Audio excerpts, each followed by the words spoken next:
안녕하십니까? 저는 오늘 현행 유언제도 무엇이 문제인가 이 주제로 국회 토론회 사회를 맡은 조현욱 변호사입니다. 먼저 토론회에 참석하신 국회의원님들을 소개하도록 하겠습니다. 여성 최초로 국회 부의장을 역임하셨고 더불어민주당 경기 부천병 국회의원이신 김상희 의원님이십니다. 존엄한 삶을 위한 웰다잉 연구의 공동대표이시자 국민의힘 대구 서구 국회의원이신 김상훈 의원님이십니다. 국회 존엄한 삶을 위한 웰다잉 연구의 연구 책임위원이시고 더불어민주당 경기 부천정 국회의원이신 서영석 의원님이십니다. 그리고 더불어민주당 경기 김포 초선 박상혁 의원님 오셨습니다. 다음은 사선 국회의원을 역임하신 웰다잉 문화운동 원태영 공동대표님 참석하셨습니다. 유언법제 변호사 모임 대표와 한국후견협회 회장을 맡고 계신 소수모 회장님 소개드립니다. 소수모 회장님께서는 오늘 토론회의 좌장도 함께 맡아주실 예정입니다. 그리고 오늘 토론회의 발제자와 토론자를 소개드리도록 하겠습니다.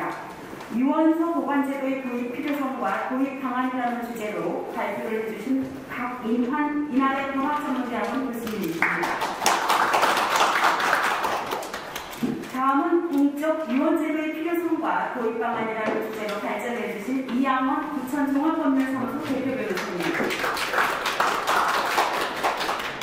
다음으로 토론자를 소개드리도록 하겠습니다. 백수현 법무법인 수면 변호사님 참석하셨습니다. 신성식 중앙일보 대기자님 소개드립니다. 조성원 보건복지부 노인정책과 사무관님 참석하셨습니다.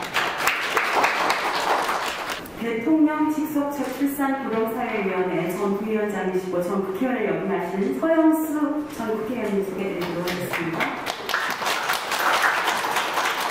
다음으로 인사 말씀을 드리도록 하겠습니다. 김상희 국회 부의장님은 의원님 인사 말씀을 듣겠습니다. 네, 현행 유언제도 무엇이 문제인가 우리 국회 토론회에 참석해 주신 여러분께 깊은 감사 말씀드립니다. 이 토론회를 하게 된 것은 사실 우리 원혜영 대표님과 만나서 이런저런 얘기를 나누는 주에 웰다잉 문화운동의 선구자신데 웰다잉 문화운동 관련해서 제가 좀 많이 할 때마다 강의를 듣는데 지금 이 유언제도에 대해 상당히 문제가 있다고 말씀하시더라고요.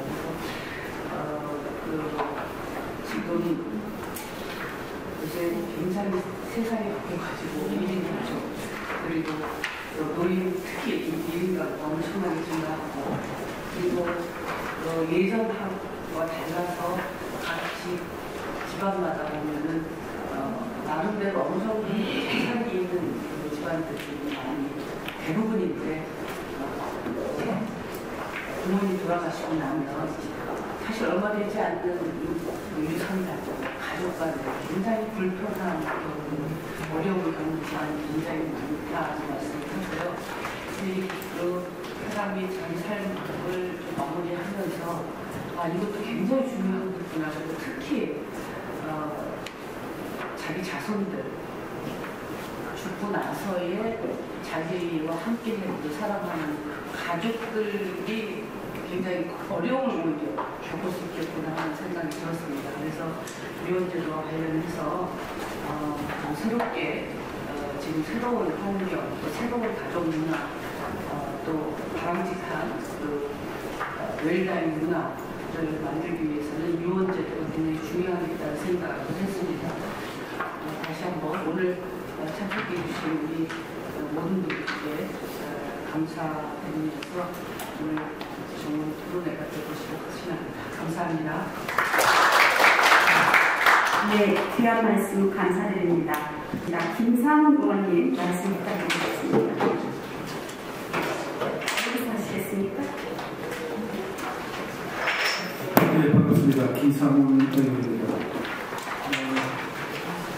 오늘 현행 유언제도 무엇이 문제인가 토론회를 공동주최 FCG 김상희 부회장님, 또 온라인 문화운동의 원혜영 대표님, 또 함께 해주신 우리 오늘 자장가 소수 회장님과 여러 발제 토론자분께 감사 인사 말씀을 올리겠습니다. 2022년도 대법원 사법연감을 보니까 해마다 상속 사건과 유언 사건이 꾸준하게 늘어나는 걸로 되어 있습니다. 지금 부동산 가격의 급등이라든지 또 비홈, 모령 1인 가구가 늘어나고 있는 것도 그 원인 중에 하나가 아닌가 그렇게 판단이 됩니다. 우리 민법은 유언을 굉장히 엄격한 요식행위로 규정을 하고 있습니다. 많은 분쟁이 야기되고 있는 것 또한 사실입니다. 특히 일반인이 가장 쉽게 접근할 수 있는 자필증서 유언의 경우에는 요건을 충족하지 못해서 무효로 선언되는 경우가 빈번히 나타나고 있습니다. 오히려 유언장의 존재 자체가 분쟁의 요인이 되는 경우가 있는 것 같습니다. 현재 우리나라에서는 공정증서 유언을 제외한 자필증서 유언의 공식 보관 제도가 존재하지 않습니다. 그렇기 때문에 자필증서 유언의 분실, 훼손, 위조, 변조 등의 우려가 있고 또 작성 내용의 진정성에 관한 의혹이 끊이지 않고 있는 것도 사실입니다. 누구나 편안하고 간편하게 이론할 수 있도록 유언장의 공식 보관 제도 도입이 필요한 것으로 보입니다. 일본에서 이런 문제가 사회적 문제로 야기되었기 때문에 2019년도에 자필 유언을 활성화하고 또 보관을 용이하게 하는 이유로 법무부의 자필 유언장 제도를 법률화해서 시행을 하고 있습니다. 오늘 토론을 통해서 여러 가지 좋은 대안을 제시해 주신다면 여기 함께 계신 우리 연구실에 있는 서영석 의원님 또 박상희 의원님과 함께 국회에서 일어나가 힘을 보태겠다는 말씀을 드리겠습니다. 감사합니다. 네, 귀한 말씀 감사드립니다.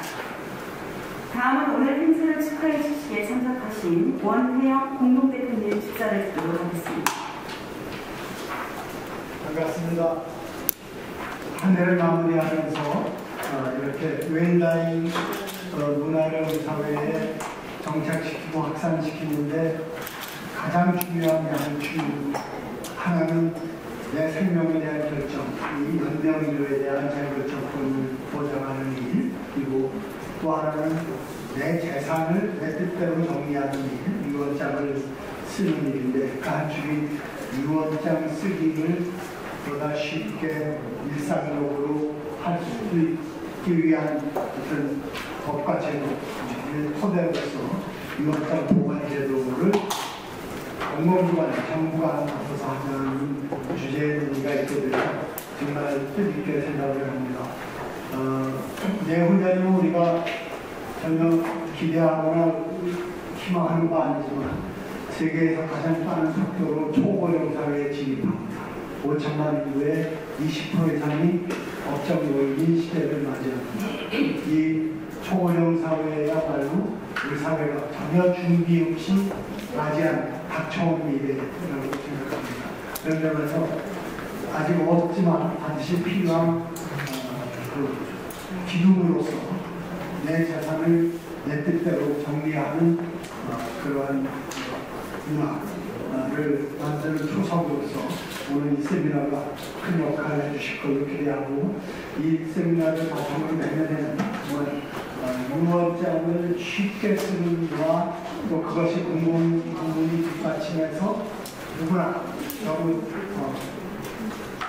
변호사에 가서 꼭 의뢰를 해야 되고 또 법원에 가서 공증을 되지 않는 쉽게 유언장을 쓰고 보관할 수 있어서 실효성을 확보하는 이러한 것이 우리 국회를 중심으로 또 웰라인동에 참가하는 모든 단체를 중심으로 활성화됐으면 좋겠다는 희망으로 감사의 말씀을 드립니다. 고맙습니다.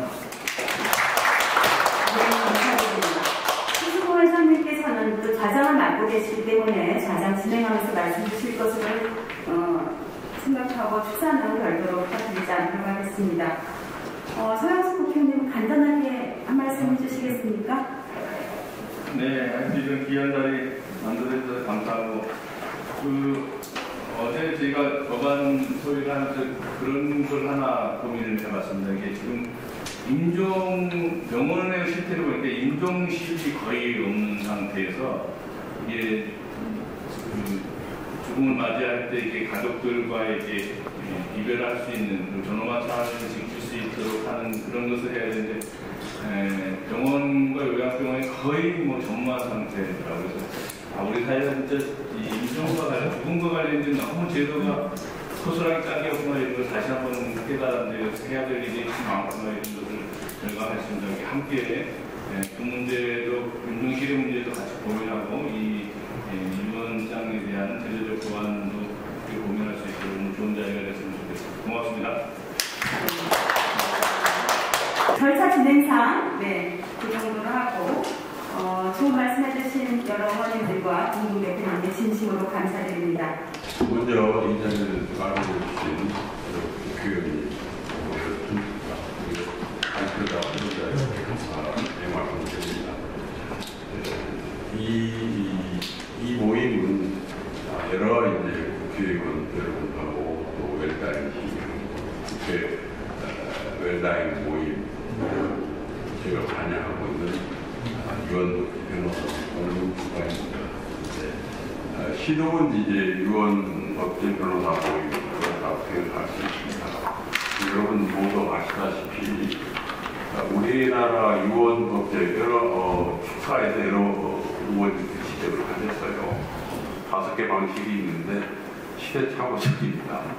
동영상, 휴대폰 정보화 시대에 아직도 자필 녹음 등서 누가 한다고 하셨는데 이 부분에 대해서 많은 지금 무슨 또 학자들에 의해서 유언법 좀 개정하자는 많이 여러 번 거론됐고 또 상소법 개정론이라는 그 책도 나와 있어요.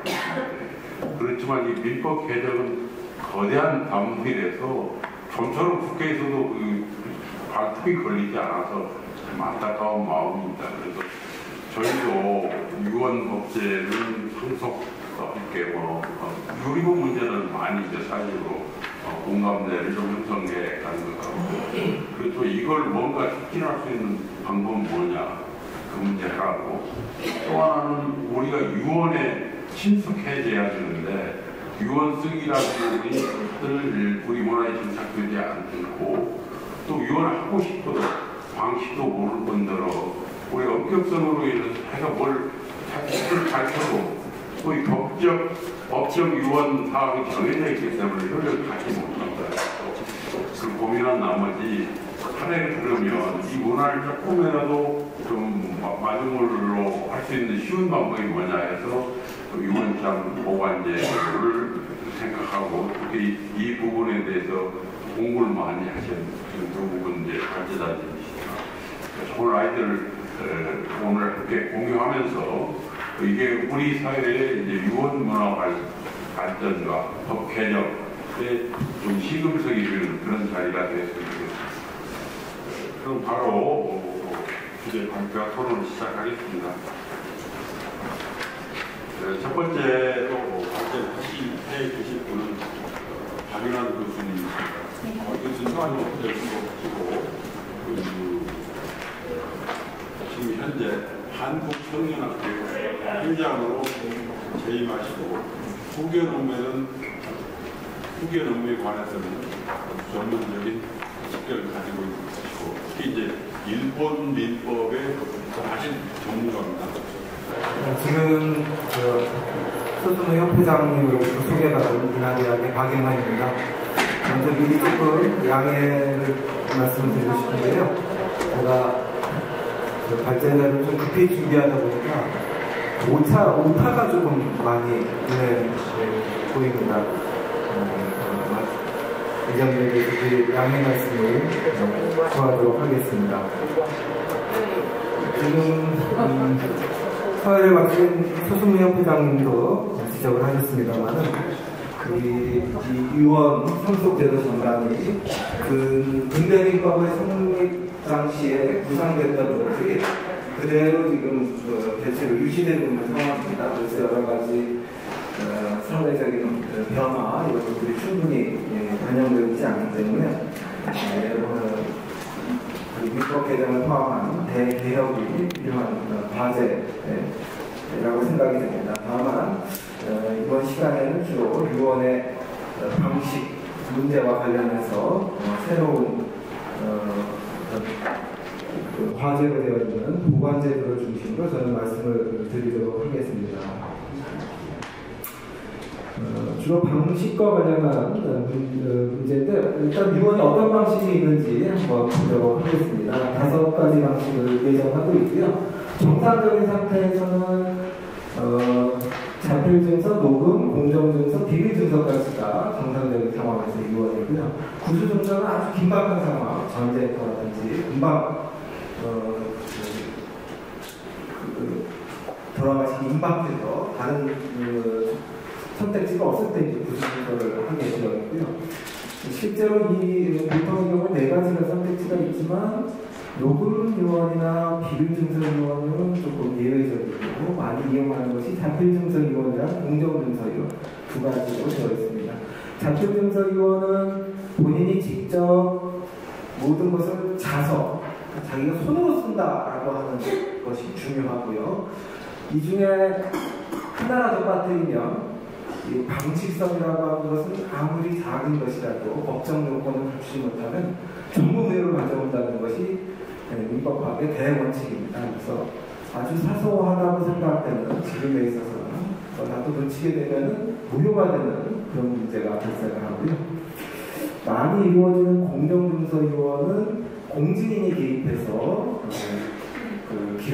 공정증서를 작성하기 때문에 상대적으로 법정 안정성이 높은 제도로 구상되어 있는 것이긴 합니다만은 이 공정증서 유언에 있어서도 제일 중요한 건 뭐냐 하면 유언의 내용을 본인이 공증인 앞에서 구술을 해야 됩니다. 그러니까 말로 얘기를 해줘야 되는데 이 구술 방식을 우리 법원은 해석을 통해서 상당히 완화를 하고 있습니다. 그래서 사전에 이렇게 공증인이 미리 문안을 작성해 와서 그것을 본인한테 맞느냐 확인하는 방식으로 이루어지기 때문에 경우에 따라서는 본인이 그런 구술을 할 당시에 유언 능력을 갖추고 있었는지 굉장히 그것도 이제 중환자실이나 이런 상태에서 하는 경우가 많기 때문에 구수의 방식 이것을 완화함으로 인해서 공정증서도 상당히 불안정한 요소들을 여전히 포함하고 있다 이런 문제들이 있습니다.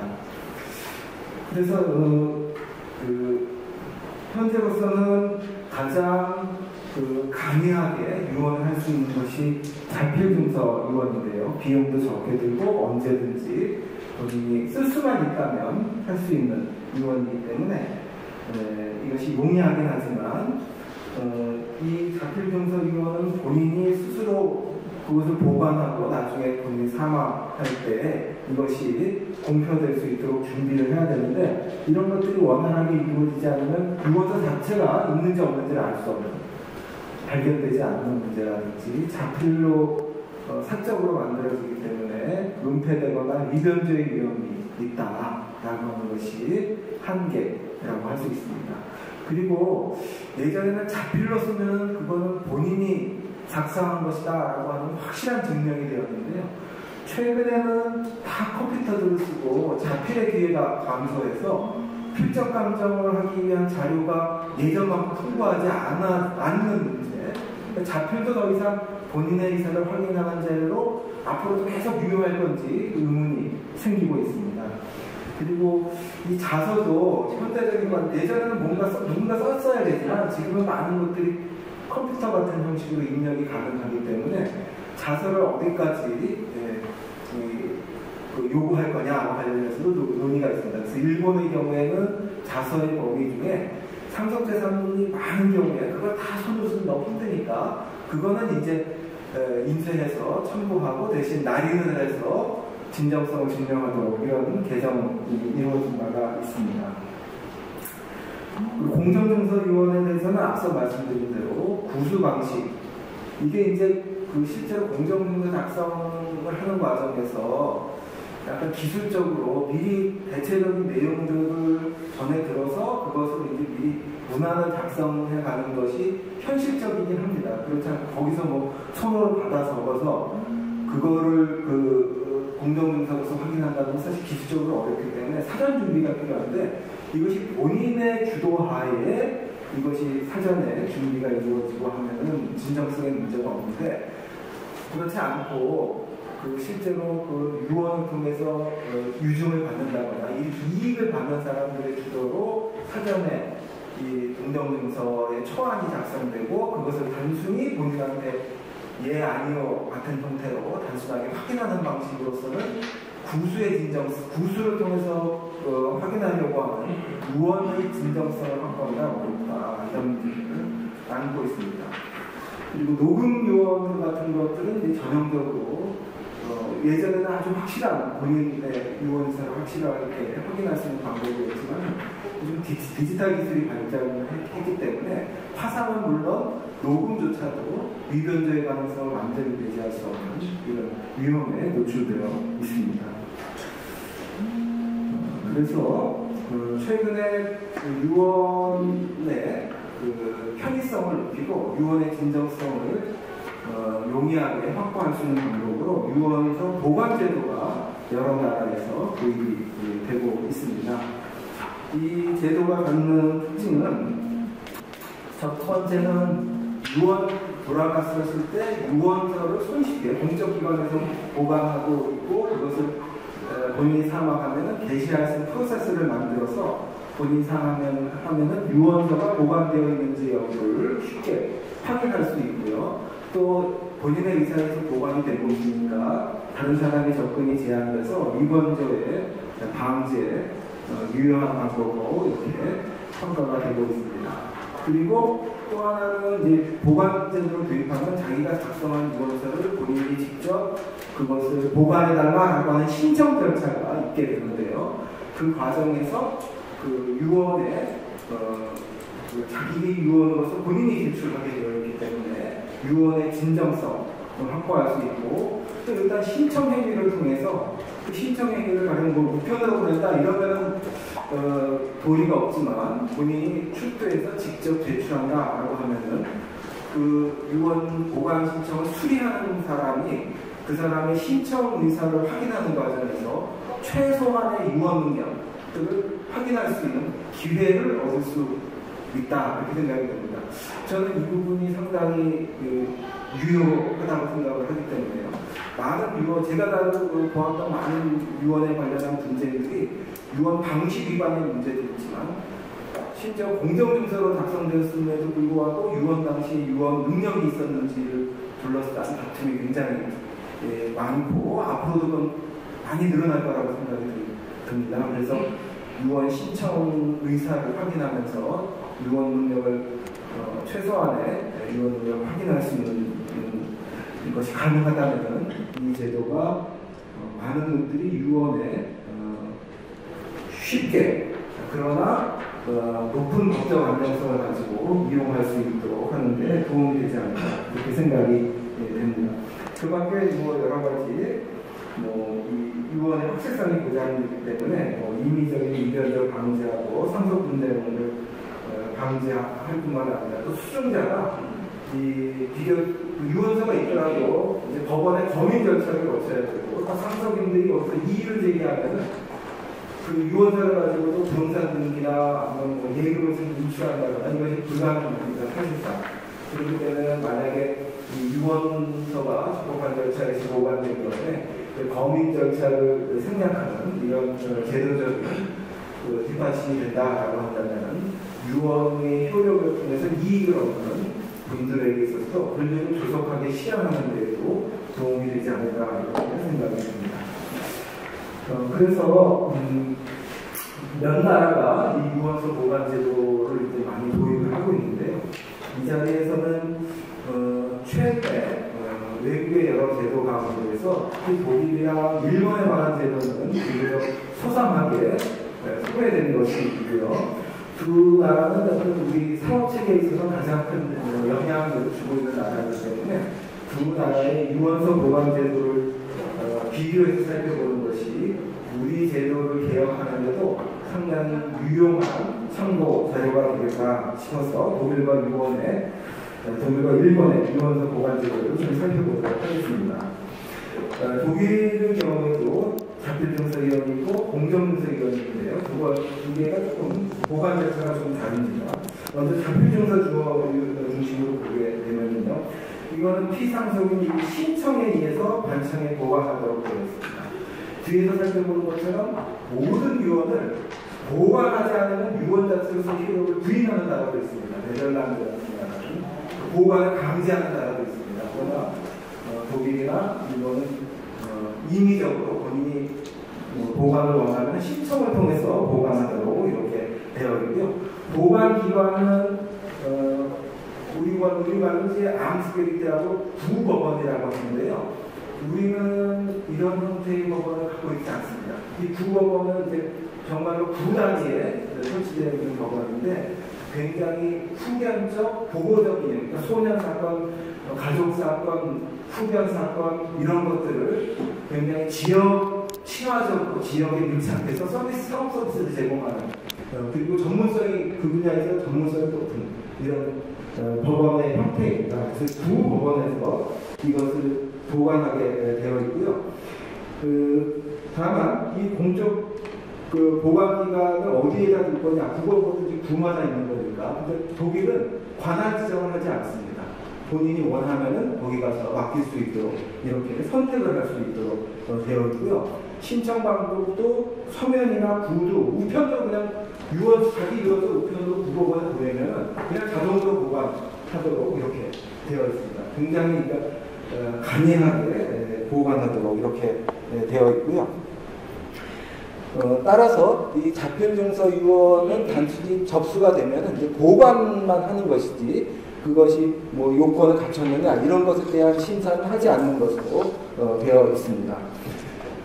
그리고 보관 방법은 이제 구법원에서 이제 보관을 하게 되고요.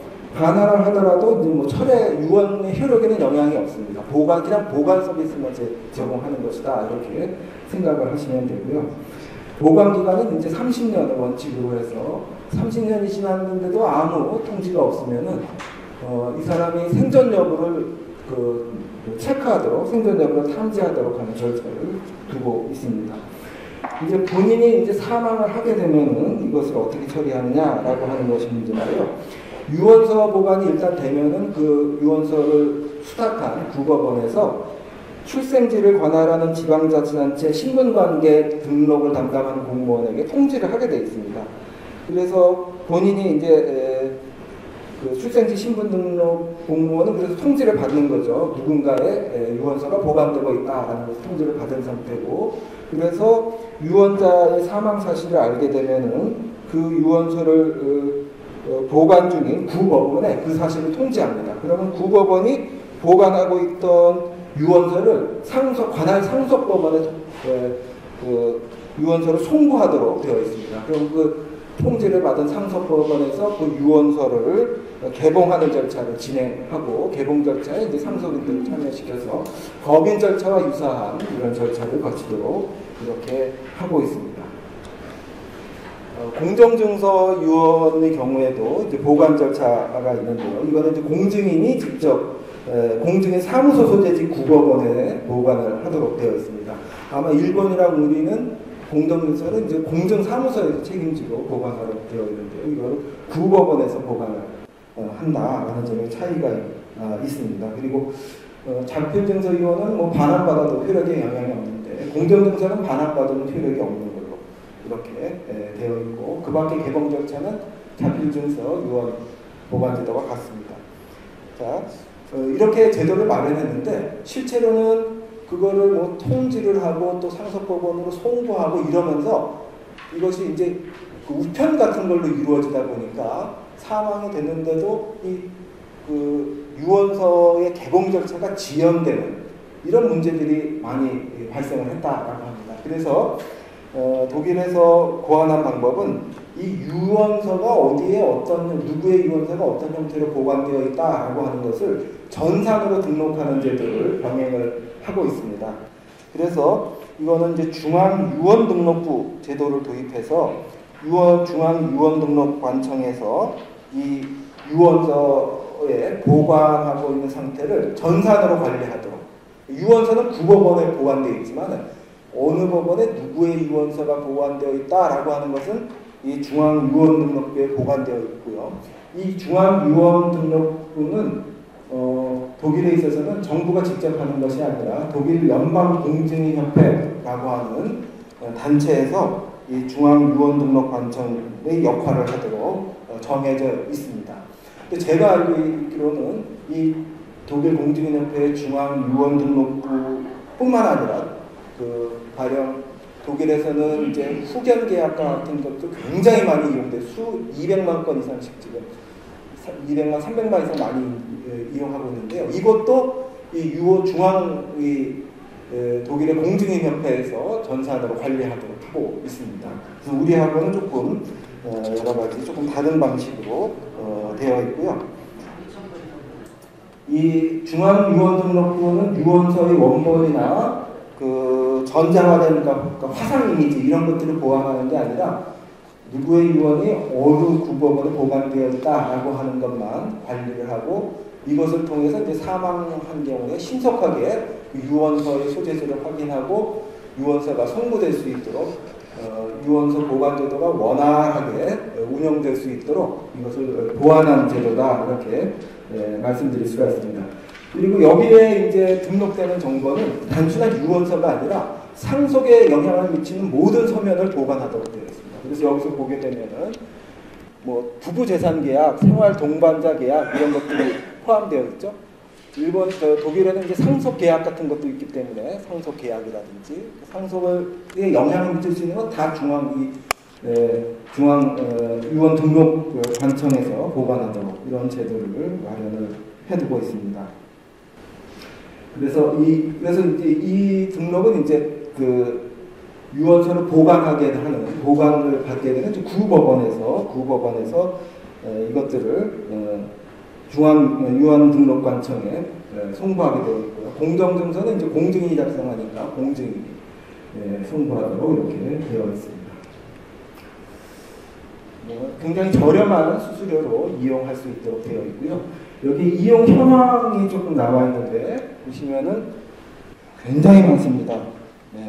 이게 2260만 건, 그리고 2021년 한 해 동안 된 것만 48만 8천 건이 등록되어 있는 것으로 이렇게 알려져 있습니다. 우리하고는 상당히 이제 법문화가 좀 차이가 있다 이런 것을 느끼게 하는 수치입니다. 또 일본에서도 최근에 유언서 보관 제도가 도입이 되어서 저희에게 상당히 시사하는 바가 많이 있습니다. 2020년 유언서 보관에 관한 법률, 유언서 보관에 관한 별도의 단행 법률을 만들어서 이 제도를 도입을 했고요. 이 과정에서 주로 논의에 초점이 됐던 것은 유언서가 보관되어 있다는 취지로 상속인과 수순자에게 어떻게 통제할 거냐 하는 문제, 유언서 보관과 정보관리 사무를 어떻게 해야지 잘 수행할 수 있느냐, 수행 방법에 관한 것, 그리고 유언서를 보관하는 관리, 공무원, 유언서 보관 공무원이 필요 정보를 파악하기 위해서 신청서에 어떤 기재사항을 둘 거냐, 이런 것들이 주로 쟁점으로 논의가 되었다라고 합니다. 유언서 보관제도의 창설 취지는 앞서 말씀드린 유언서 보관제도의 필요성에 거의 같은 말씀이기 때문에 그것은 넘어가도록 하겠습니다. 그래서 일본의 유언서 보관제도 이렇게 말씀을 드리면 첫 번째, 일본에서는 유언서 보관을 독일은 이제 구법원에서 담당을 하는데 여기서는 법무성 산하의 법무국이라고 하는 곳에서 담당을 합니다. 근데 특이하게 우리는 법무부 기관이면은 법무부 서울에만 있는 상정을 하는데 지방에도 다 법무국들이 다 있습니다. 지방에. 그리고 지국 법무국, 지방의 법무국이 있고 또 지국, 지부 이런 형태로 전국 조직을 가지고 있기 때문에 각 지역에서도 이 유언서 보관 서비스를 제공할 수 있는 물적 체계를 이미, 물적 기반을 이미 갖추고 있다 이렇게 말씀드릴 수가 있습니다. 그리고 보관 대상 유언서는 이제 자필 문서 유언에 한정을 하고요. 그 밖에 공정증서위원이나 비밀증서위원은 포함되지 않습니다.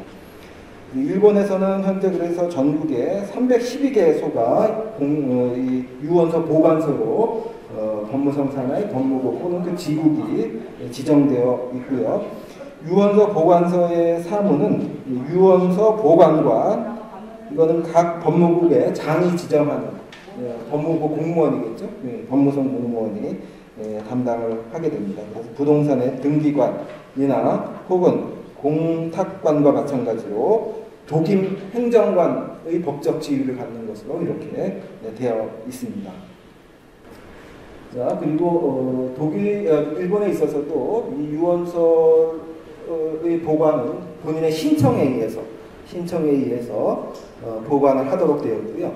차이점은 독일의 경우에는 뭐 서면, 구두, 우편으로 그냥 전송해도 되는데 여기에서는 원칙적으로 본인이 직접 유언서를 개봉한 형태로 보관 신청을 하도록 되어 있습니다. 신청서와 자기가 작성한 유언서를 열어서 볼 수 있는 형태로 같이 보관 신청을 하도록, 그래서 구두로 그러니까 직접 출두해서 보관 신청을 하는 것을 원칙으로 하고 있습니다.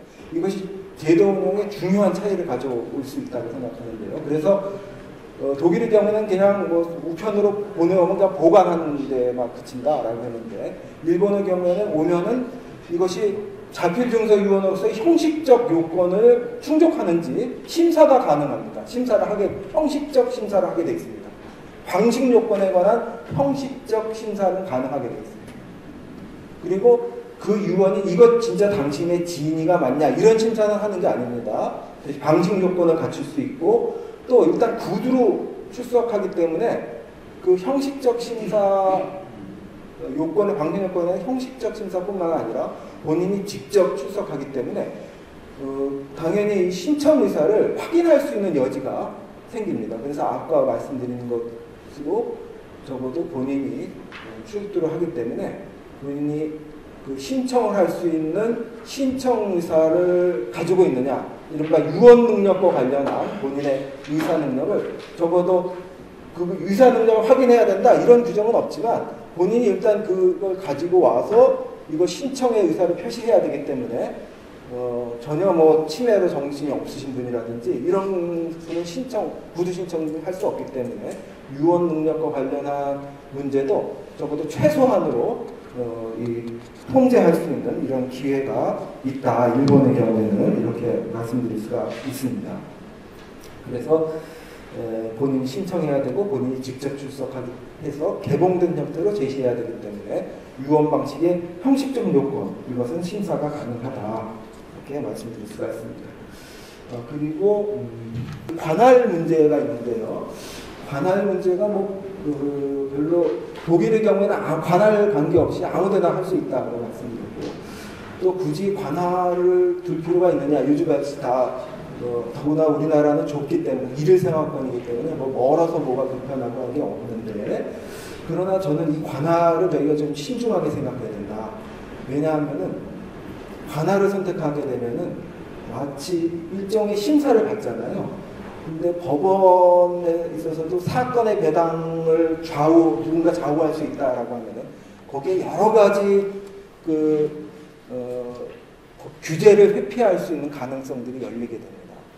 그래서 저는 일본의 경우에는 이제 주소지 관할을 원칙으로 하고 예외적으로 이제 상속재산 관할지를 보충적으로 관할로 채택하고 있습니다만은 이런 정도의 관할 규제는 계속 우리 제도를 고려할 때 필요한 것이 아닌가 이런 생각을 가지고 있고요. 그리고 앞서 말씀드린 것처럼 신청인이 본인이 직접 출두해서 제출해야 된다. 이것이 굉장한 유언의 법적 안정성을 확보하는데 중요한 기능을 할 수 있다. 이렇게 말씀드릴 수가 있습니다. 조금 더 특이하게는 이 유언서의 서식이 정해져 있습니다. 이 서식에 그러니까 세부적인 내용과 관련한 서식은 아니지만 종이의 크기라든지 이런 것들을 정해서 이거는 일본의 설명에 따르면 그냥 기술적인 이유인 것으로 되어 있습니다. 왜냐하면 규격화되어야지 이거를 나중에 이제 화상 정보로 보관하는데 편리하게 이제 처리를 할 수 있기 때문에 서식을 이제 정해진 서식에 따라서 작성하도록 이렇게 정하고 있습니다. 그리고 유언서에 관한 독일의 경우에는 이제 별도로 중앙유언등록관청에서 유언서 보관 정보를 전산으로 등록을 하고 관리하고 있는데요. 일본의 경우에는 이 유언서 보관 파일을 별도로 조제하도록 만들도록 되어 있습니다.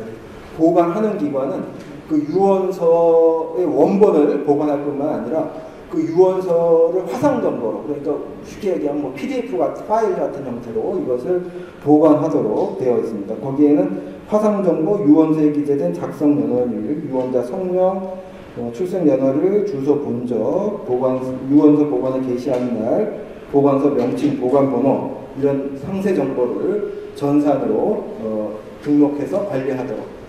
독일하고 다르게 유언서 자체의 화상 정보도 같이 보관된다라는 점에 특이점이 있습니다. 이것에 갖는 그 효력 중에 하나는, 중요한 효력 중에 하나는 유언서 범인 적용이 배제가 됩니다. 일반적으로 우리 민법에 의하더라도 유언서가 발견이 되면은 법원에 이제 유언서를 제출해서 간이하긴 하지만 검인 절차를 거치게 되어 있고요. 거기에 이제 상속 이해관계에 있는 상속인이 출석해서 이의 제기를 할 수 있고, 그렇게 되면 이제 법적 분쟁으로 비화되는 이런 프로세스가 발생하게 되는데, 이렇게 보관되어 있던 유언에 대해서는 별도의 검인 절차 없이 바로 유언 집행 단계로 들어갈 수 있는 이런 절차적인 편의성이 같이 제공된다, 이렇게 말씀드릴 수가 있습니다. 이거의 경우에도 수수료는 굉장히 저렴한 3,900엔이니까 우리 돈으로 한 4만 원 정도 보관 비용을 수수하는 것으로 되어 있습니다. 공정증서 유언 보관 방법, 현행 공증사무소에서 보관하는 이런 형태가 마찬가지로 되어 있고, 다른 나라 몇 가지 소개되어 있는데, 네덜란드가 이제 유언서 보관 제도를 유언의 효력과 관련시켜서 강제하겠다, 이렇게 말씀드릴 수가 있고, 프랑스의 경우에도 이제 사적인 이런 보관 제도를 취하고 있고, 공증인 협회에서 사인 처분에 관한 중앙등록부 제도를 운영하고 있다. 이거는 이제 독일의 경우와 유사한 요소다, 이렇게 말씀드릴 수가 있습니다. 다음은 유언서 보관 제도 도입 방안이라고 하는 제목으로 몇 가지 쟁점에 관해서 제가 소개를 드리고 마치도록 하겠습니다. 첫 번째는 유언서 보관의 입법 중에 어떻게 할 거냐, 강제주의를 취할 거냐, 선택할 수 있도록 할 거냐. 저는 가능하면은 자필 증서 같은 것이라면 보관하는 것이 바람직스럽다고 생각합니다. 그렇다고 해서 개인적으로 보관하는 것을 막을 이유는 또 없다, 이렇게 생각이 되기 때문에 이 보관 제도를 통한 실효성이 높아져서 자연스럽게 사적인 유언서 보관은 도태되도록 제도로서는 남아있지만 그 실효성을 통해서 유언서 보관 제도가 정착될 수 있도록, 이런 방법이 바람직스럽다, 이렇게 생각을 하고요. 두 번째는 유언서 보관에 있어서의 확인 범위를 어떻게 할 거냐라고 하는 것이 중요한 입법 정책적인 결단이 필요한 부분이다라고 생각합니다. 제일 단순한 형태는 독일처럼 뭐 아무 제한 없이 그냥 우편으로 보내도 그냥 보관해주는, 그렇게 된다면은 이제 허위의 유언서를 보관하게 되는, 그거를 이제 법적 안정성 있는 보관 제도에 태워버리는 그런 문제가 발생할 수 있다라고 생각을 합니다. 그래서 유언자의 유언의 진정성을 담보하고, 특히 유언 능력과 관련한 최소한의 심사가 가능하도록 하려면은 독일처럼 본인이 직접 출두해서 자신의 유언서를 제시하도록 함으로써 자필 증서 유언에서 빈발하고 있는 방식 흥결 여부를 체크하고 본인이 최소한의 유언 능력을 추단할 수 있는, 적어도 신청 의사를 확인하는 이런 절차를 병용하는 것이 보관 제도의 제도적 신뢰성과 실효성을 높이는 방법이 아닌가, 이렇게 생각이 듭니다.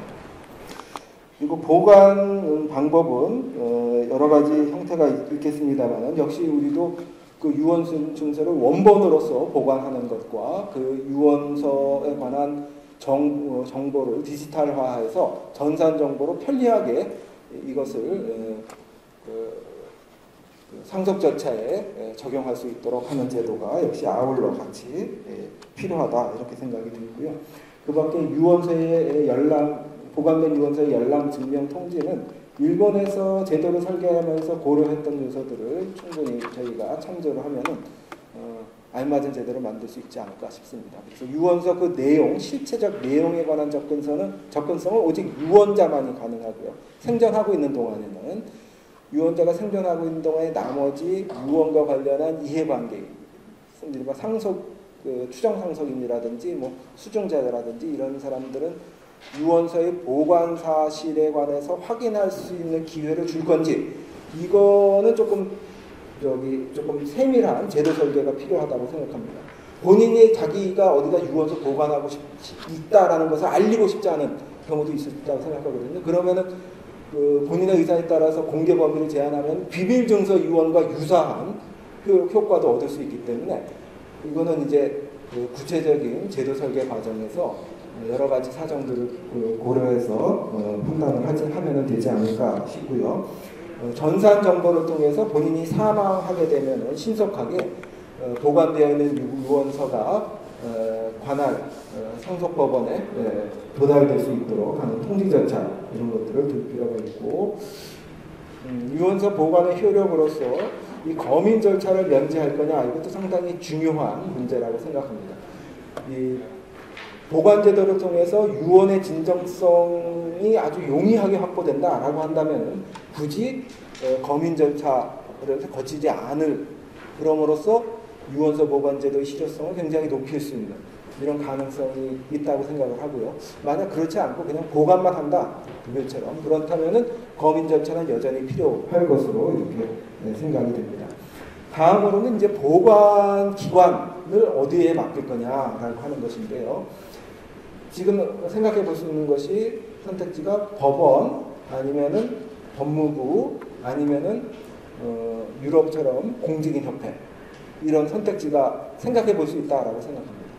법원의 경우에는 등기부도 관리하고 호적도 관리하고 해서 이런 부분에 관한 노하우나 인력이나 여러 가지 물적, 인적 기반을 충분히 갖추고 있습니다.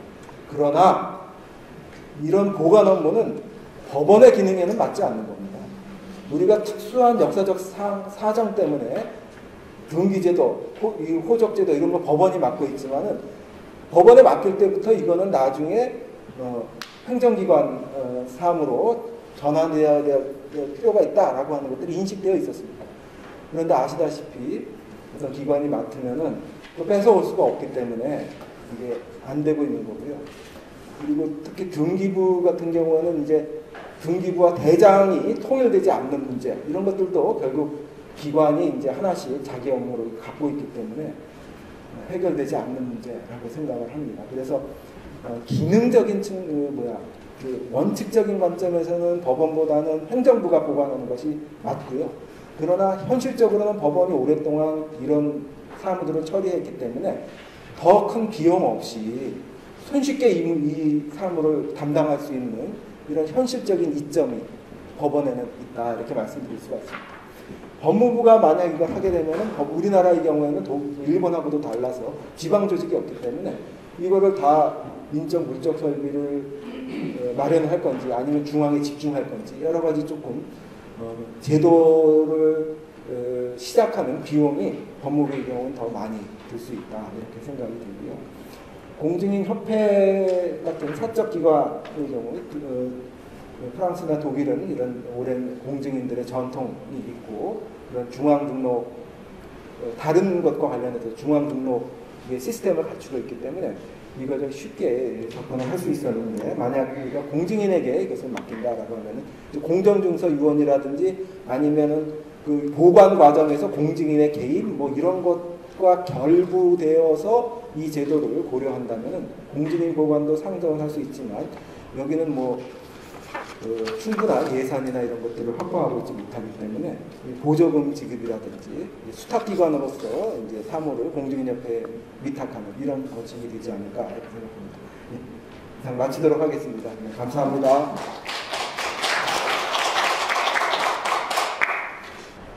안녕하세요. 부천종합법률사무소 이양원 변호사입니다.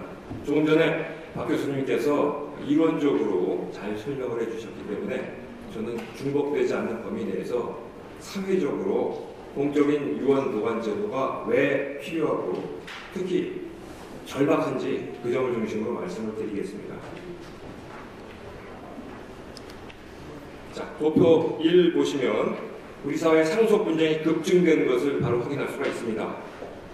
지난 10년간 상속 재판 24%나 증가를 해서 이혼 재판 건수를 넘어섰고요. 앞으로도 더 크게 증가할 것으로 전망이 됩니다.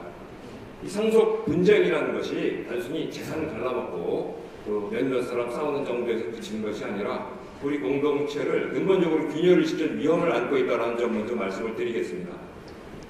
가정의 측면, 개인적인 측면에서 보면 상속 분쟁이 벌어지면 가족 공동체가 파괴가 됩니다. 우리 사회 공동체의 기본 단위인 가정부 가족 공동체가 파괴가 되고 이 파괴되는 것이 점점점 늘어나는데 이를 방치하는 것은 이 사회를 제대로 지켜나가는 그 태도가 아니라고 생각합니다.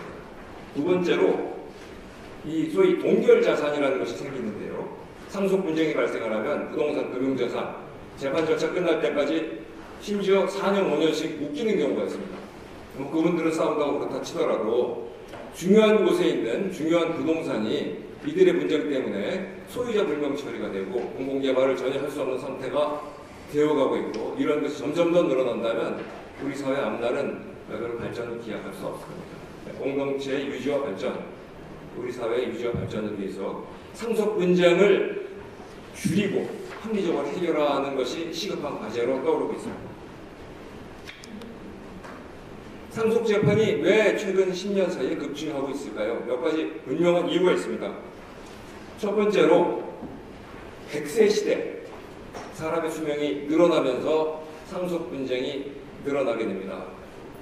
과거 1970년대 초기에 우리 사회 평균 수명이 어느 정도 되는지 아십니까?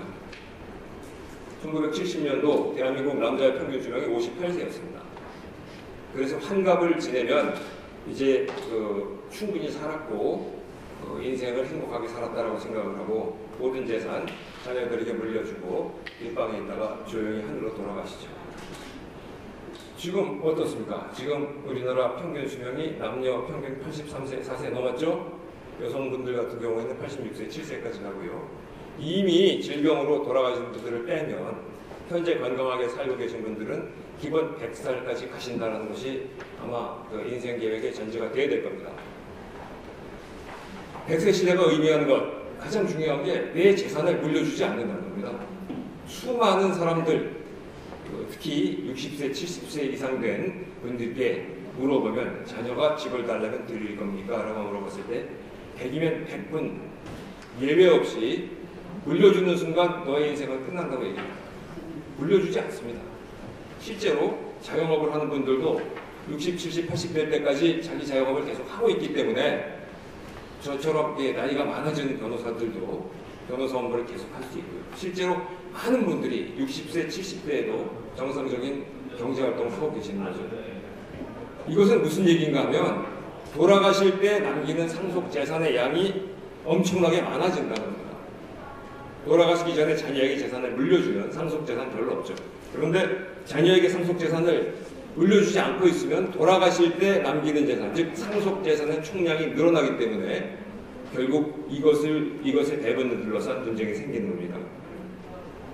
다들 아시겠지만 부동산값 최근 10년 사이, 지금은 좀 약간 하락 추세이긴 하지만 그러나 부동산 가격이 엄청나게 올라서 실제로 의미 있는 재산이 된다는 겁니다.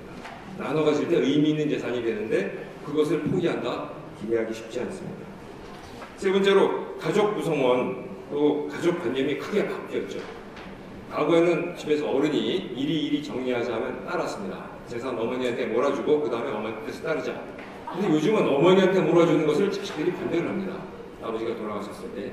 왜냐하면 어머니가 그것을 자기가 함께 살고 있는 아들이나 딸에게만 줄 것으로 예상을 하기 때문에 아버님이 돌아가셨을 때 아예 어머니 포함해서 n분의 1로 나누자. 그렇지 않으면 재판을 간다. 라는 입장이 굉장히 가까워졌습니다.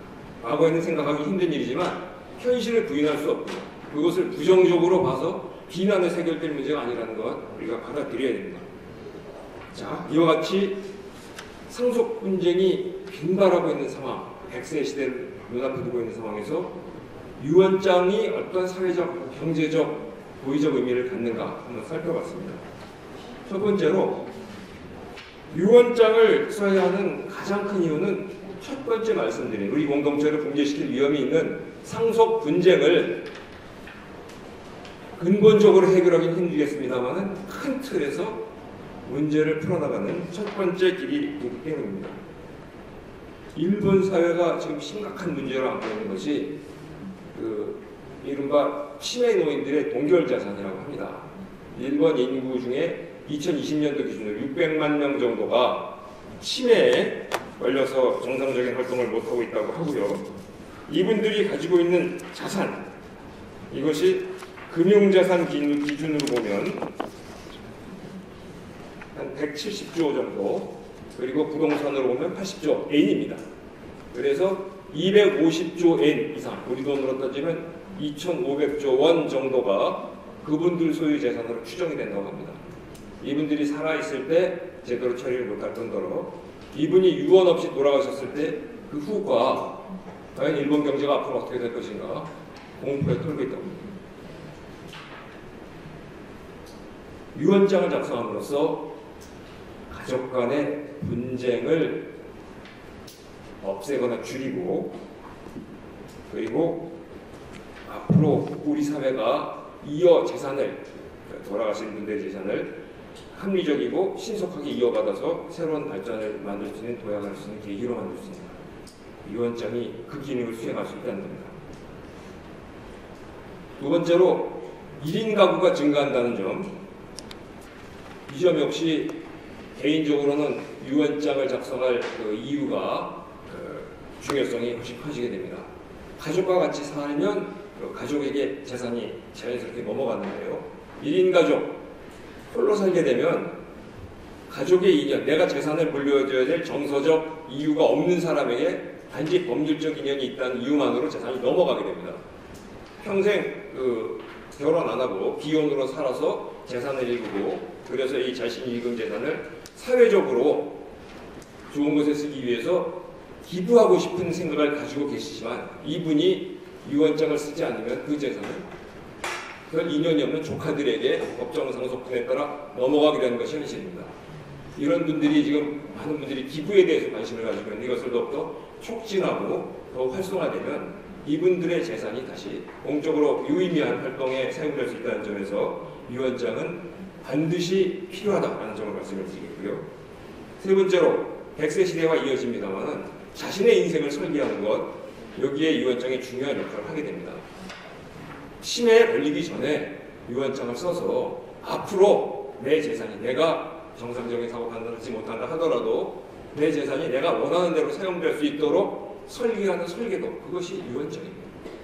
자신의 웰다잉, 현재 살아있으면서 사망할 때까지 자신의 웰다잉을 이끌어 나갈 수 있는 웰다잉 설계도로서의 유언장의 의미, 대단히 중요하죠. 자, 유언장을 썼는데 그 다음에 어떻게 하죠? 유언장, 자필 유언장은 원본 한 장이 중요합니다.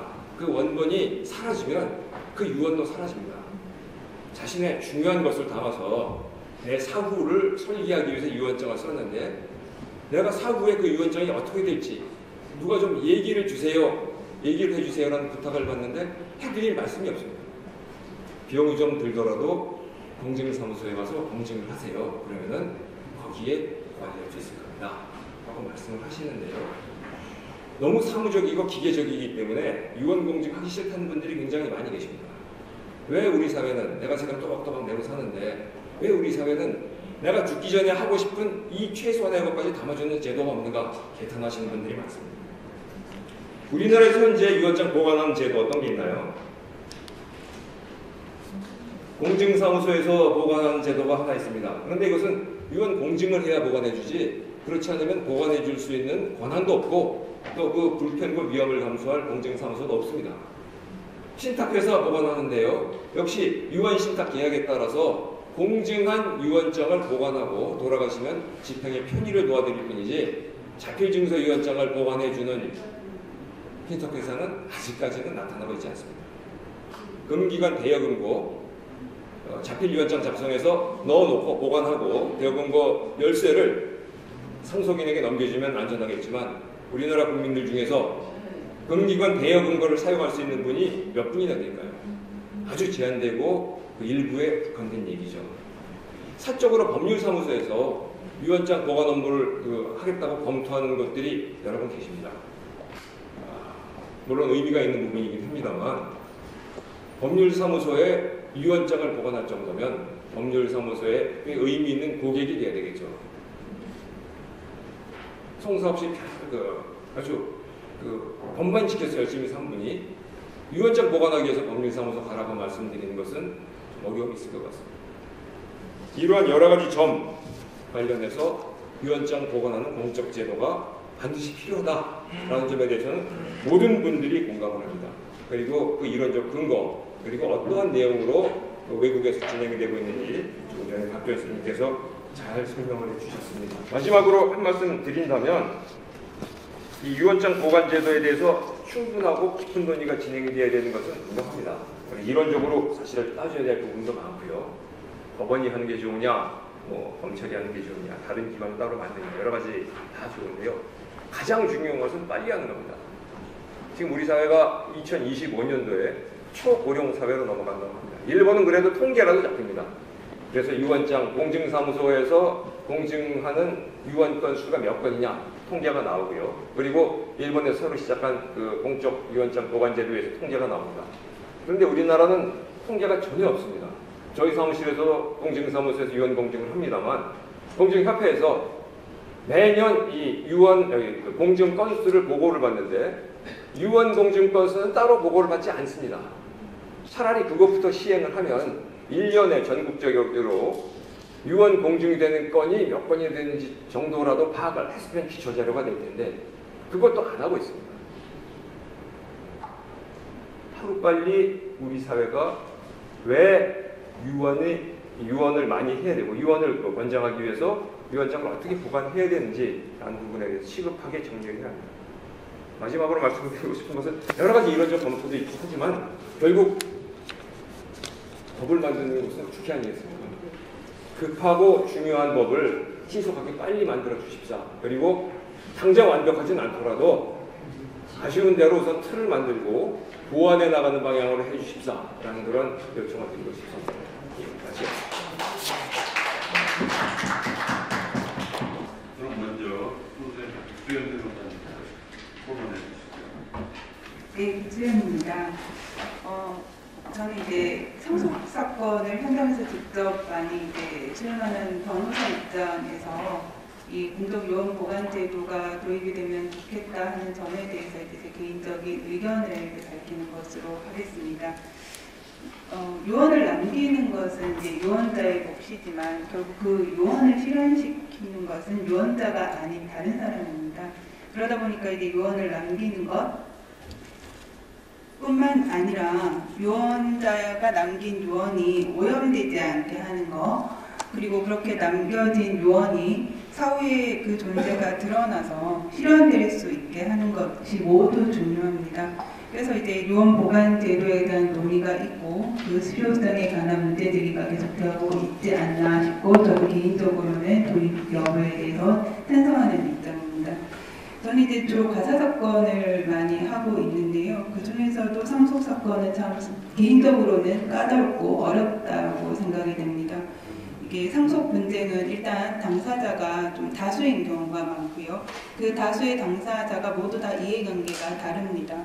그리고 또 오히려 가족이다 보니까 서로 상대방에 대한 서운함들이 좀 쌓여가지고 원망이나 불신, 갈등이 오히려 더 깊은 경우가 많습니다. 그리고 이제 피상속인이 이미 돌아가신 상태에서 소송을 하고 있는 상태다 보니까 피상속인의 이제 진정한 인사가 무엇인지 확인할 수 없기 때문에 그 사실관계 자체를 정리하는 것도 소송에서는 참 어렵습니다. 그러니까 피상속인한테 그 사실관계를 확인할 수 없기 때문에 이제 상속인들이 자기 자신만의 주장 가지고 이제 사소한 거 하나하나까지 다 다투다 보니까 굉장히 소송이 어려워지고요. 또 협의가 안 돼서 결국 소송까지 온 경우다 보니까 상속인들 간의 감정 대립도 매우 굉장히 심해서 조정도 사실 중간에 쉽지가 않습니다. 근데 만약 이제 그런 상태가 아니라 유언이 있는 경우라면 이제 물론 이 경우에도 유언의 효력을 다투는 소송은 있을 수 있지만 많은 경우에는 이제 유언대로 상속재산을 분할할 가능성이 있습니다. 근데 만약 이제 여기서 공적 유언 보관 제도가 도입이 된다면 그 과정에서 그러니까 유언자가 유언장을 작성하고 보관을 신청하는 단계에서 그리고 이를 수리할 때 그 형식 요건을 좀 심사하게 해서 형식 요건이 구비된 유언장을 보관하게 한다면 사실 이제 유언장이 유언자의 진위와 상관없이 무효가 되는 경우는 좀 막을 수 있지 않을까. 그리고 누구라도 좀 쉽게 유효한 유언을 좀 남길 수 있게 좀 도와주는 장치를 마련할 수 있지 않을까 하는 점에서 제도의 필요성이 있다고 보고 있습니다. 그리고 또 아무리 이제 엄격한 방식에 따라서 유효하게 남긴 유언이라도 유언으로서 효력이 발휘가 되려면 이게 사후에 제대로 공개가 돼야 되는데 유언 보관 제도는 이걸 또 뒷받침하는 제도로 또 의의가 있지 않나 싶습니다. 만약 이제 유언자가 자녀들 모르게 유언장을 쓰고 이게 누구한테도 이거 안 알리고 사망했을 때 그리고 만에 하나 사후에도 이 유언장이 발견되지 않거나 또는 이제 은닉되거나 조작 즉 이제 유언장이 오염됐을 때 이제 물론 이제 우리 민법에는 피상속인이 상속에 관한 유언서를 위조하거나 변조하거나 파기해 또는 은닉했을 때 그러니까 상속을 못 받는 그러니까 결격 사유로 정하고는 있지만 이 유언장 자체가 존재했다는 사실이 드러나지 않으면 뭐 아무리 유언자가 여러 번 고심 끝에 유언장을 남겼다 하더라도 아무 소용이 없고 결국은 그 의사와 무관하게 이제 상속인의 의사나 그 법이 정한 대로 상속재산을 분할할 수밖에 없습니다. 실제로 유언 공정증서 같은 경우에도 증인이 존재하고 공증사무소에서 공정증서 원본을 보관하기 때문에 유언이 이제 보도는 되지만 유언자가 사실 이 경우에도 유언 사실을 비밀로 하고 돌아가셨을 때 공증사무소에서는 이제 유언자 사망 사실을 확인하고 이거 상속인들한테 통지할 장치가 사실 없습니다. 그렇기 때문에 유언이 공개되지 않을 위험은 사실 유언 공정증서의 경우도 존재하는 것이고요. 이런 위험이 있기 때문에 아마 은행 같은 데서 이제 자필 증서는 아니고 유언 공정증서 같은 걸 보관했다가 유언자가 사망하면 정해진 절차에 따라서 이제 집행자한테 보관 중인 유언 공정증서 전달하는 그런 서비스도 있는 것으로 제가 알고 있습니다. 근데 누구나 다 이렇게 뭐 이런 은행 서비스를 이용할 수 있는 것은 또 아니어서 이게 보편적으로 유용하게 접근할 수 있는 보관 제도가 도입되면 좋겠다 하는 의견입니다. 근데 이제 공증사무소에서 공정증서 원본을 보관하듯이 이제 공적 기관에서 단순히 이제 보관하기만 할 거는 아니고 이 보관 제도의 실효성을 조금 높이기 위해서는 이제 유언자가 사망해서 사망 신고가 되면 그러니까 상속인이나 유언 집행자한테 유언이 존재한다는 사실을 좀 통지해주는 제도까지 좀 도입이 되면 좋겠다 하는 게 제 개인적인 의견입니다. 그리고 이제 자필증서 유언 같은 경우에 집행을 하려면 그러니까 법원에서 검인을 받아야 되는데 주로 이제 검인 단계에서 상속인들 간의 분쟁이 좀 또 많이 발생합니다. 되게 이제 유언으로 이제 재산을 받게 되는 상속인이 다른 상속인 모르게 유언장 보관했다가 유언자 사망하면 이제 법인에 검인 신청을 하면서 이제 그때 유언이 있다 이렇게 공개하는 경우가 많은데 그 경우에 이제 유언장 작성하고 보관하는 단계에서 전혀 모르고 소외되어 있던 상속인 입장에서는 이제 처음 보는 유언장이라서 이제 신뢰하기 어려울 수도 있고 사실 뭐 이게 유언자의 자필인 게 맞는 것 같고 형식에 문제가 없어 보이더라도 일단은 이제 집행 좀 맡고 보자 하는 마음으로 일단 이의를 제기해서 집행을 맡고 그렇다면 이제 이의가 있다는 이유만으로 이게 집행이 되지 않은 상태에서 또 한 2, 3년 또 이 유언 효력에 관한 소송을 해서 판결을 받아야만 이제 집행이 되는 그런 문제가 있습니다. 이제 그런데 상속인 중 한 명이 유언장을 보관하는 게 아니라 이제 전혀 이해관계가 없는 이제 공적 기관에서 유언장 보관했다가 이제 유언자가 사망한 후에 이를 뭐 유언 집행자나 상속인한테 통지를 해주는 제도가 있다면 이 과정이 좀 투명하기 때문에 그래도 이제 설령 이제 유언 내용이 좀 불만스러워도 이게 상속인들 간의 불신은 조금 줄지 않을까 하는 의견도 있습니다. 그래서 이제 공적으로 보관된 자필 유언의 경우에는 아까 교수님도 말씀하셨지만 그 제도적인 장치가 보완이 된다면 범인 절차 없이 바로 집행할 수 있도록 하는 것, 그게 이제 상속인들 간의 분쟁을 좀 줄이는 방안이 될 수 있을 걸로 보입니다.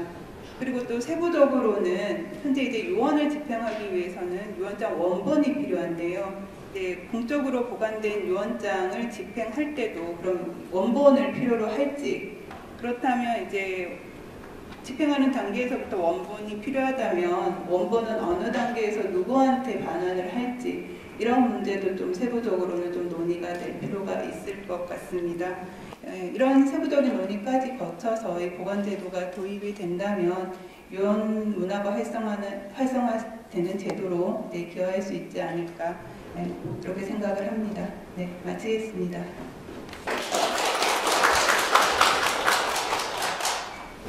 네, 백 변호사님께서는 현장에서 경험을 통한 유언장을 둘러싼 여러 문제점에 대해서 기자를 해주시고요. 우리가 논의 그대로 하는 유언장 소유의 필요성에 대해서 판단을 해주셨습니다. 그리고 그 유언장 보관제도 필요성을 확보하는 방안도 제시해주셨습니다. 감사합니다. 이어서 보건복지 분야의 다른 전문 내입자신 신성 시키자님께서 토론을 해주시겠습니다. 부탁드립니다. 네, 제가 오늘 여기서 와서 보니까 저는 복지를 하는 기자가 아니라 법조 전문 기자가 와 있는 것 같은데, 법률적인 사안이라서 하나만 하시죠.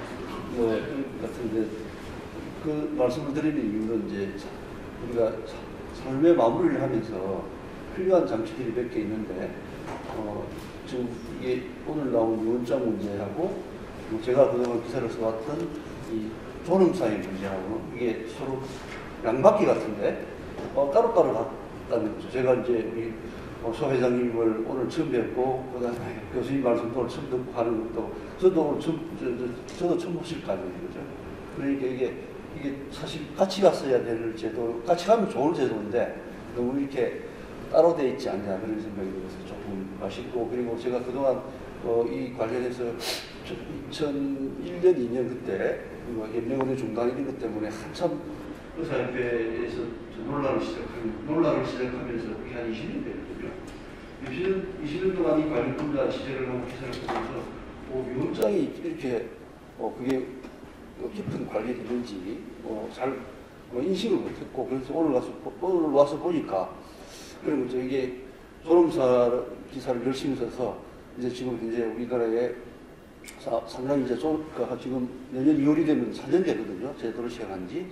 그래서 자기가 아직은 좀 제한적이긴 하지만 상당히 그래도 자기 결정권을 가지고 마지막 삶을 정리하는 방법을 선택을 하는데 그 선택하는 그렇게 선택해서 자기는 이제 아름다운 마무리를 했는데 나중에 얼마 안 되는 세상이지만 자식들 간에 분쟁이 생겨서 싸움이 벌어지고 있다는 걸 자기는 저 세상에 가서 모를 거잖아요.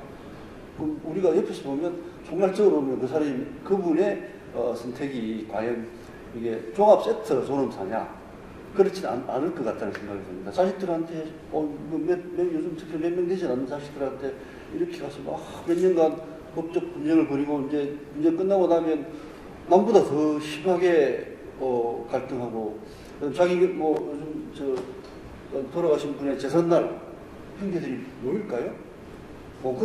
그렇지는 않을 거란 말입니다. 그래서 그런 상황이 생기면 차라리 이 존엄사란 제도에 대한 일종의 모독 같은 그런 생각이 듭니다. 그래서 이게 유언장, 존엄사 제도에서 하나의 어떤 유언장하고 비슷한 역할을 하는 게 사전 연명 의료 결정서가 있습니다. 사전 의향서 예전부터 쭉 했는데 사전 의향서가 이제 내가 죽을 때 나는 심폐소생술을 하지 않겠다 등등 해서 지금 몇 가지 할 수 있는 범주가 있습니다. 그런데 그 사전 의향서를 법제화하는데 한 20년 걸렸습니다. 유언장은 텔레비에 나오는 재벌집이나 쓰는 거 아니냐 이런 생각을 갖고 있기 때문에 유언장을 사실 미리 써야 된다. 굉장히 중요한 거기 같은데 그걸 이제 이렇게 인지하고 확산시키는데 상당한 좀 시간이 필요하지 않을까 생각이 들고요. 그 다음에 우리 한 해 한 30만 명 이상이 사망합니다. 점점 사망자가 늘어나는데 그 중에서 뭐 사고나 등등 뭐 자살도 포함해서 그런 예기치 못한 상황 빼고 만성질환으로 죽는 사람이 20만 명이 넘습니다. 한 22만 명 정도 되거든요. 그분들은 자기가 곧 몇 년 내에 어떻게 될지에 대한 예측이 가능한 분들입니다. 근데 그분들이 죽을 때 대부분은 어디서 죽습니까? 요즘 병원에서 죽습니다. 병원에서 죽고 중환자실에서 죽고 상당수는 이게 인공호흡기를 꽂고 있고 뭐 아니면 뭐 여러 가지 연명장치를 끼고 있다가 돌아가시기 때문에 유언이라는 제도 거기서 아까 그 교수님하고 말씀하셨듯이 막 구두로 한들 그게 그 상황에서 유언 능력이나 뭐 그게 상당히 힘들 거잖아요. 그러면 그러니까 22만 명 정도가 그런 상황에서 마지막을 맞을 거니까 그 전에 그러면 미리 해야 된다는 말입니다. 그죠? 아까 말씀하신 대로 자필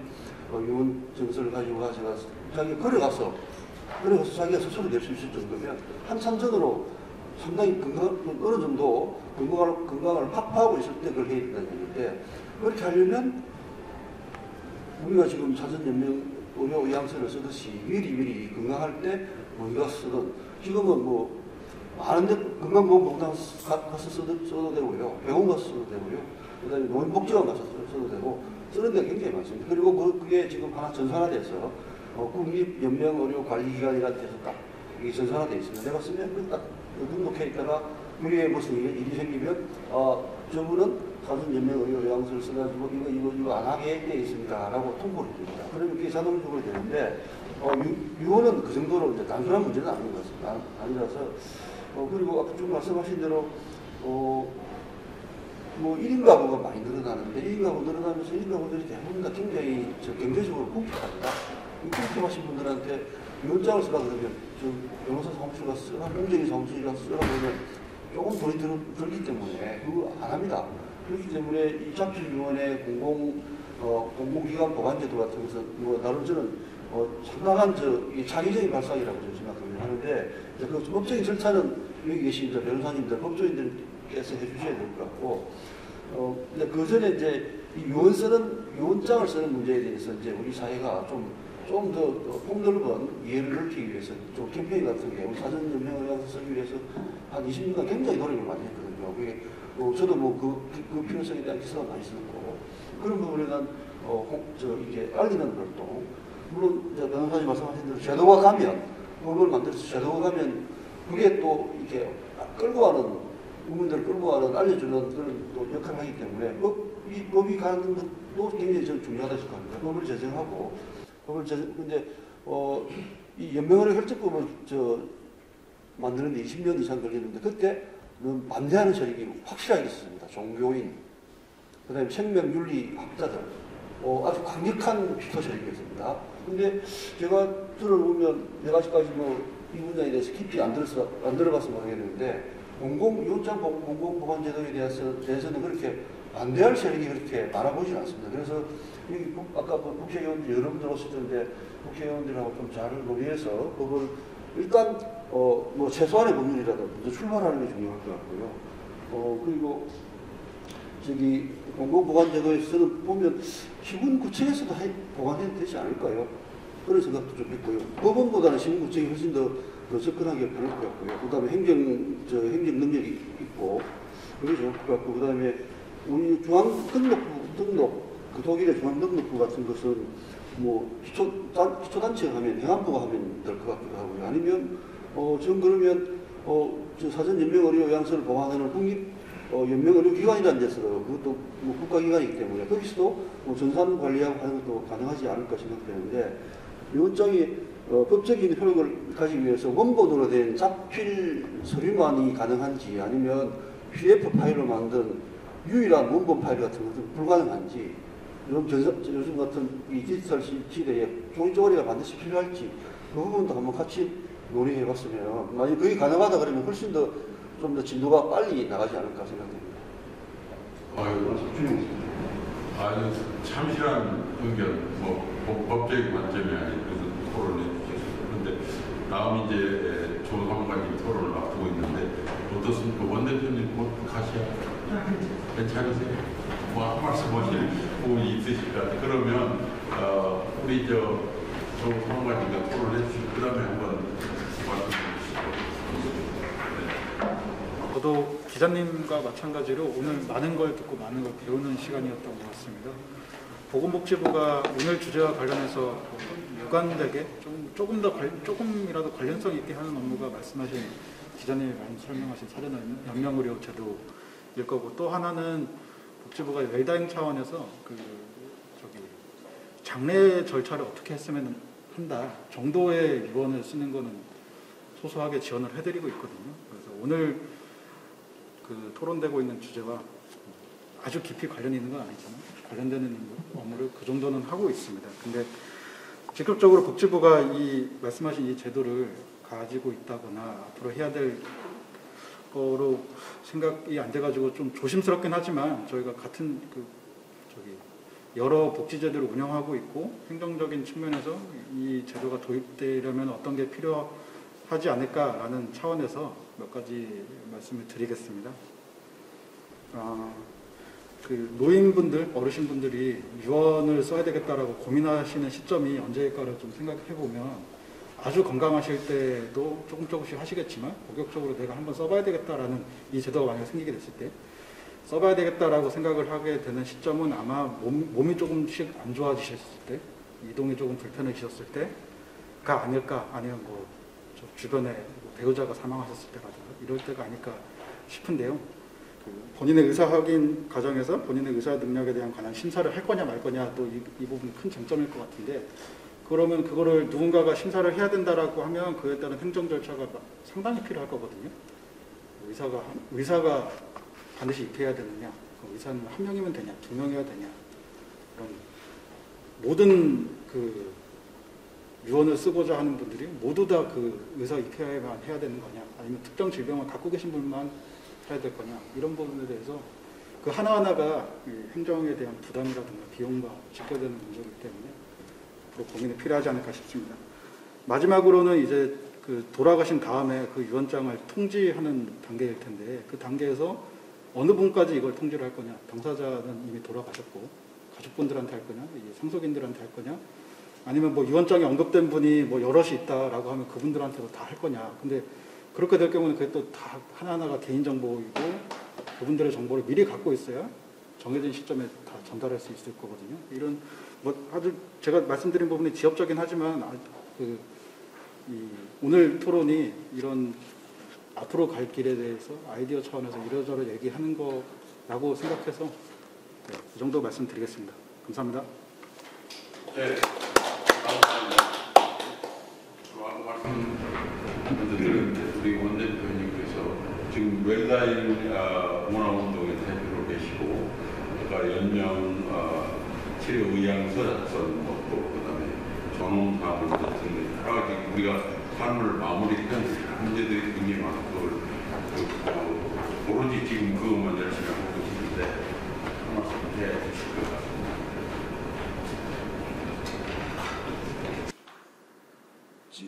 제가 폭넓게 관찰하면서 새롭게 배운 게 일테면 여기 소승무 변호사님이 한국 후견협회 회장이신데 후견 제도라는 거 있다는 거를 명색이 국회의원인 제가 웰다잉운동에 관심 가지면서 겨우 알게 됐고, 그야말로 그만큼 모든 부분이 지금 이제 황무지 상태로 방치되어 있는 상태고, 그러면서 제가 특이하게 봤던 게 유언장 쓰는 거야말로 아주 누구나 다 아는 일이고, 그런데 아무도 안 쓰는 아주 특이한 현상을 발견하고, 이 부분을 아까 우리 신정식대 기자께서 말씀했지만 제가 보기에는 웰다잉에 대한 자기결정의 양축이, 생명 건강에 대한 결정이 연명의료에 대한 결정이라면, 또 내가 평생 모은 소중한 재산, 그것이 크든 작든 그것을 내 뜻대로 정리하는 결정은 유언장 쓰는 건데 왜 이렇게 안 되고 있는가 하는 문제의식이 있었고, 그러면서 거기 뜨던 우리 소 변호사님이나 이학원 변호사님이나 같이 얘기를 하면서 오늘 이 자리가 만들어진 것 같습니다. 그런 점에서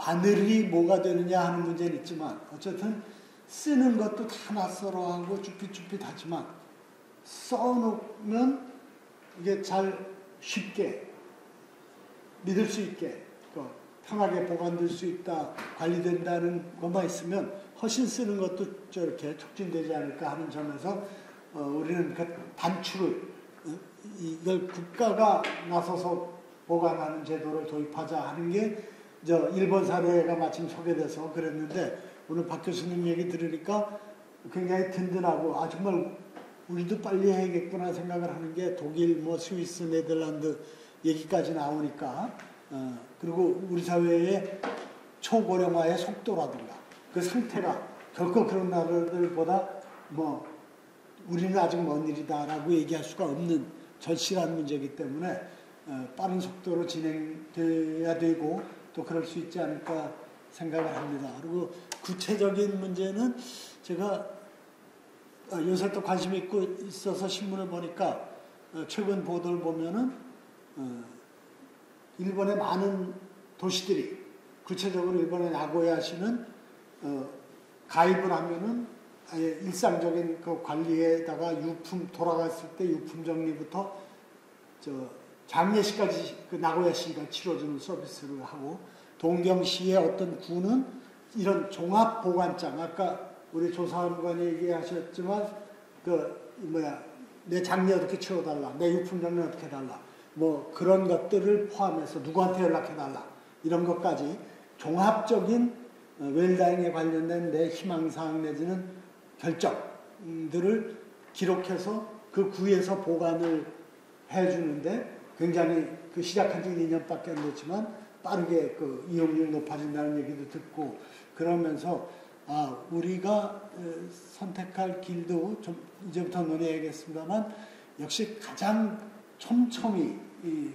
서비스망이 발달되어 있는 그리고 그 기능이 위에 큰 경제정책이 아니라 시민들의 생활의 편의 안전을 해결하는 데 초점이 맞춰져 있는 지방자치의 축인 지방정부의 역할이 역시 주도적인 역할을 할 수 있지 않을까 그런 생각을 하게 됐습니다. 어쨌든 오늘 논의가 첫 논의지만 상당히 그동안의 저기를 토대로 해서 많이 올라온 수준의 논의를 우리가 한 것 같고 이걸 어떻게 잘 진전시키느냐 하는 것도 좀 같이 고민해 주시면 좋겠다 하는 말씀드립니다. 고맙습니다.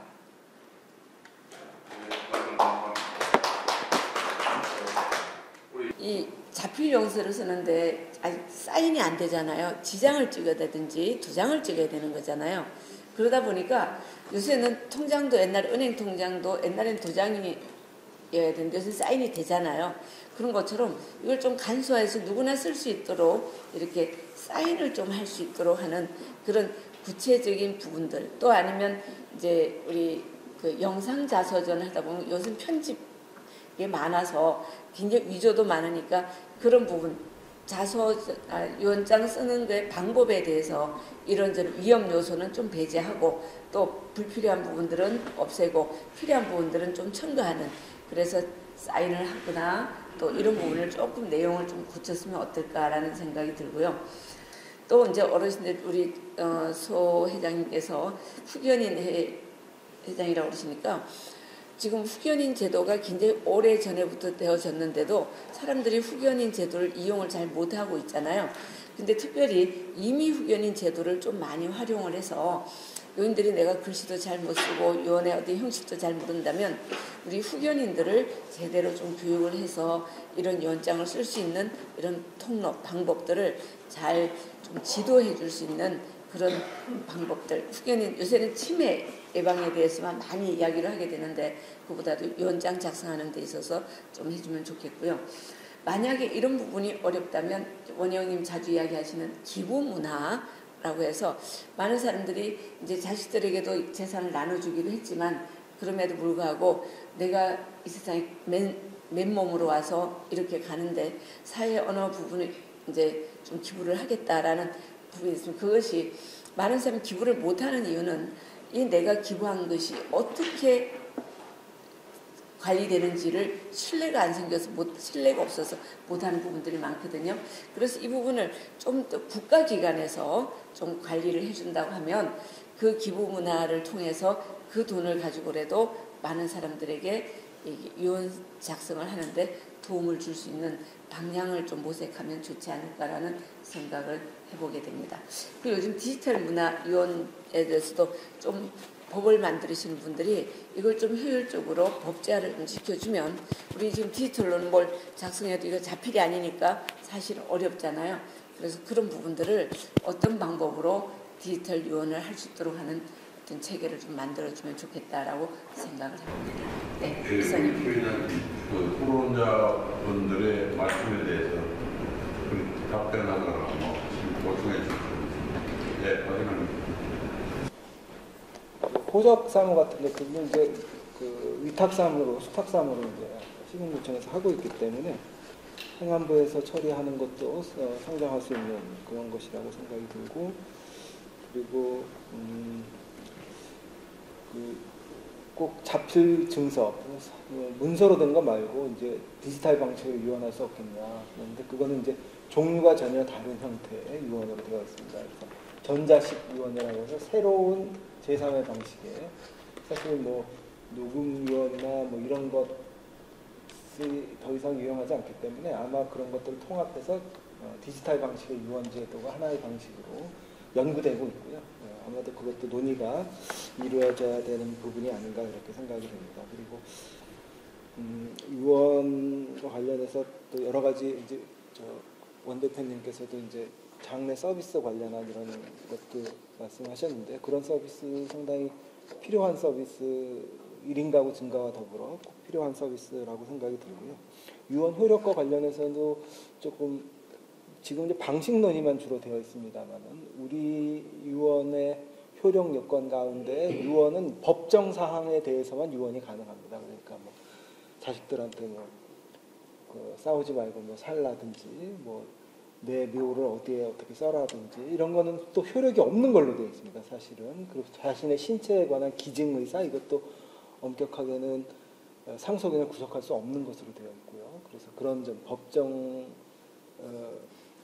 유언의 그 법정 사유와 관련해서도 조금 사후에도 자기 결정이 계속해서 관철될 수 있도록 하는 그런 정비가 좀 필요하다 이렇게 생각이 들고,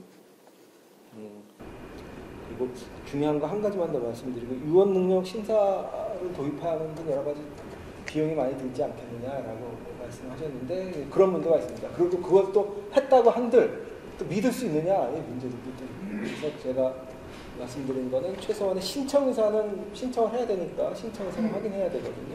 근데 그 정도만 확인해도 상당한 그 엉터리 유언들을 상당히 방지할 수가 있을 거다.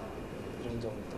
그리고 서명 날인 중복되는 거는 누누이 지적이 돼서요. 그 중에 하나만 해야 된다라는 논의가 이미 학계에서는 일치되는 의견입니다. 이거는 아주 30초만 말씀드리겠습니다. 필요하고 가능하면 해야 된다고 생각합니다. 그런데 특히 이제 이 거민 이 공적 유언 보관 기관에 보관을 하면 그 거민을 생략할 수 있다라고 하기 위해서는 민법 개정이 필요하고요. 근데 민법 개정은 민법 학자 계셔서 아시겠지만 굉장히 힘든 문제입니다. 따라서 이 민법 개정과 관련해서 또 이 공적 보관을 위한 특별법 입법과 관련한 논의가 한편으로 진행되되, 그러나 다른 한편으로는 지자체 중심으로 시범 실시를 해보는 것이 필요하다. 말씀하신 것처럼 국가사무를 위임받아서 지방자치가 실시해서 그 선관례는 전국화시킬 수 있는 것은 아주 수월한 문제일 테니까요. 특정 지방자치 중심으로 비록 거민 생략의 필요는 없지만 그 이외의 나머지 부분을 실제로 시범적으로 실시해서 이 성과와 입법 논의가 병행돼서 빠른 시일 내에 정착할 수 있는 그런 것을 지금부터 준비해야 되지 않을까 이런 생각입니다. 예, 이거는 감사합니다. 이제 토론과 발표를 마칠 시간이 됐습니다. 다시 여기 참석해 주신 여러분께 감사를 드립니다. 막상 여기 참석하실 때 의문 드신 거 없으셨나요? 보관제도냐, 보거나 물건도 없는데 창고만 지어놓고 창고 이쪽 방법만 이렇게 논의하는 게 아니라는 앞뒤 선호가 바뀌는 느낌이 들 겁니다. 제가 처음 말씀드렸다시피 지금 유언제도를 바꾸는 게 너무 힘들어서 이걸 통해서라도 뭔가 주의를 확보하고 넓게 가야 되지 않나 하는 생각이 됐고요. 또 하나 우리 신 기자님 말씀하신 우리의 삶을 마무리하는데 재산도 있고 신상의 문제도 있습니다. 지금 박 교수님께서 말씀하신 바와 우리 현행 민법은 법적으로 유효한 부분만 유언으로 인정을 하고 도리가 없는 부분이 많아요. 바로 이제 나 재산을 어떻게 지내고 이런 부분, 나는 아까 임명실을 어떻게 해줘라는 부분은 전혀 법적인 효력을 민법상 갖지를 못합니다. 그래서 우리가 논의를 할 때 모든 부분을 합쳐서 함께 변명으로 존엄사, 또 유언, 신상의 문제, 자산의 문제가 함께 법적 구성력을 줄 수 있거나 아니면 본인 의사를 분명히 나타나는 그런 합리적 좀 제도, 넓은 제도를 좀 마련하는데 오늘 특별히 됐으면 생각을 갖고 오늘 토론과 발표를 마치겠습니다.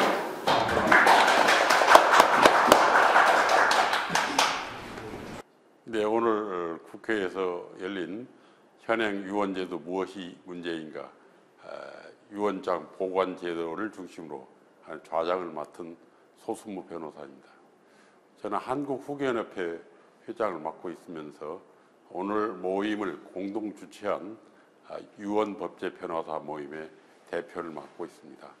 오늘 유언법제 변호사 모임의 첫 큰 행사인 오늘의 토론회가 무사히 마쳐서 대단히 기쁩니다.